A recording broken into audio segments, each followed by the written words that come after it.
আসসালামু আলাইকুম রহমতুল্লাহ। কয়েকদিন আগে আমরা আনন্দের সাথে পালন করেছি আমাদের স্বাধীনতা দিবস। কিন্তু আজ প্রশ্ন জাগে, আমরা কি সত্যিই স্বাধীন? স্বাধীনতার আসল মানে কি কেবলমাত্র বিদেশি শাসনের অবসান, নাকি এর ভিতরে লুকিয়ে আছে আমাদের নিত্যদিনের সংগ্রাম? সমাজে বৈষম্য, অশান্তি আর অন্যায় এখনও আমাদের ঘিরে আছে। এই বাস্তবতাকেই গভীরভাবে তুলে ধরেছেন কবি মোহাম্মদ রেজাউল করিম সেন্টু তার কবিতা স্বাধীনতার মরীচিকায়। চলুন আমরা সেটা শুনি।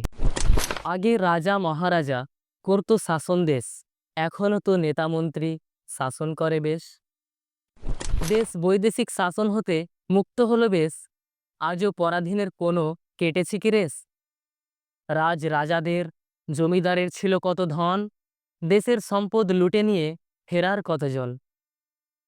দেশের শাসন বদল হলো, হলো শুধু হাত, যেমন ছিল তেমন রইল পরাধীন দিনরাত।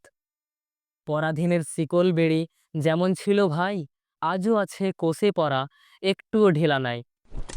স্বপ্নের বাড়ি ভাঙছে তারা, দেখিয়ে গুলির ভয়, সব হারাদের তরে কি কেউ কোনো কথা কয়? এই কবিতার প্রতিটি লাইন আমাদের চোখে আঙুল দিয়ে দেখিয়ে দেয়, স্বাধীনতার এত বছর পরেও আমরা কি সত্যিই স্বাধীন? আজও কিছু রাজনৈতিক নেতা নিজেদের স্বার্থে সাধারণ মানুষকে পরাধীন করে রেখেছে। স্বাধীনতার নামে শোষণ, দুর্নীতি আর বৈষম্যই যেন চারপাশে। কবি মোহাম্মদ রেজাউল করিম সেন্টু তার স্বাধীনতার মরীচিকা কবিতায় আমাদের সেই তিক্ত বাস্তবতার মুখোমুখি দাঁড় করিয়েছেন।